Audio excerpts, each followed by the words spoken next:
Welcome to The Explainer. Today we're digging into a life story that became an ancient bestseller and pretty much shaped Western monasticism. We're talking about Saint Anthony the Great.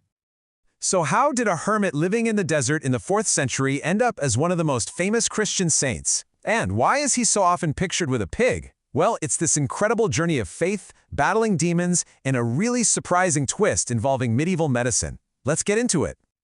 All right, so let's set the scene. We're in Rome and Egypt around the year 251. Anthony is born into this wealthy Christian family. You know, he's got it made, living a pretty comfortable life. But as you can probably guess, that was not going to last. So his parents pass away, and one day, he's in church, he's about 20 years old at this point. He hears this passage being read from the Gospel of Matthew, and for him, this wasn't just some story. It felt like a direct personal command, a moment that changed absolutely everything. And what's just wild is how literally he took this. I mean, there was zero hesitation, no half measures. He didn't just think about it, he acted on it immediately. So get this, his inheritance was 300 aurei of incredible, fertile land. To put that in perspective, that's about 150 acres, and he just gave it all away to his fellow villagers.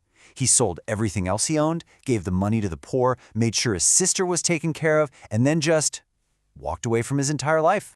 This is where Antony begins his life of what's called ascesis, which is this really intense form of spiritual discipline. He starts seeking out total solitude, right? First on the edge of his town, but then he just keeps going, further and further out until he's deep in the desert. Now you might be thinking this sounds like some kind of peaceful meditative retreat, but nope, not at all. According to his biography, which was written by Athanasius of Alexandria, this was all-out spiritual warfare. We're talking about a brutal, decades-long battle against his own inner demons and every temptation you can imagine.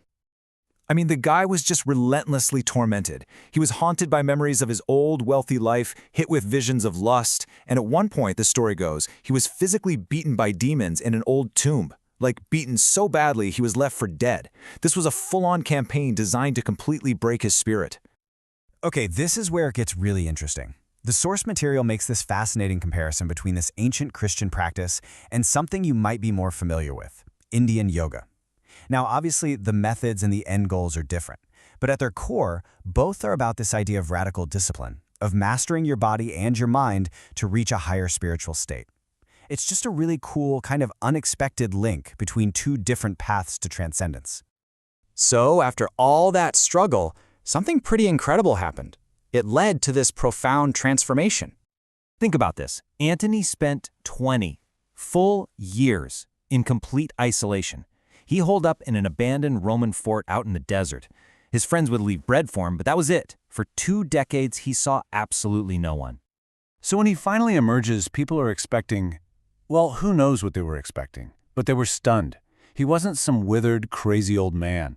He was calm, he was radiant, he was spiritually powerful. He started teaching, and this whole community of other hermits just springs up around him. And this is the key right here. He becomes known as the father of the monks. He becomes the blueprint for a whole new way of living that would go on to shape Western civilization for centuries. Remember that divine voice, the one that promised he'd become celebrated everywhere? Well, it absolutely came true.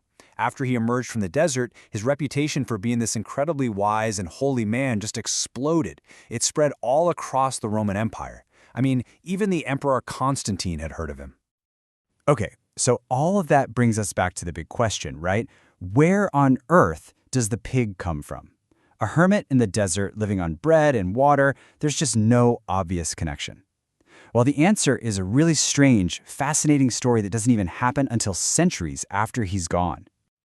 This whole thing is just a perfect example of how legends can grow and change in unexpected ways. So, let's fast forward to the 11th century. Anthony's relics get moved to a town in France. People start flocking there, especially people with this horrible skin disease called holy fire, hoping for a cure. Well, the monks at the hospital there figure out that pig fat makes a really good healing balm.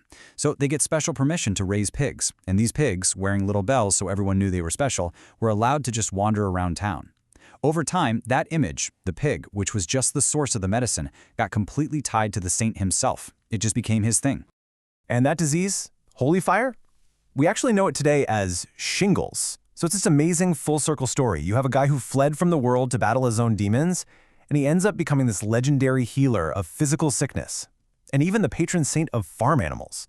It's just a massive transformation, not just in his own life, but in his legacy too.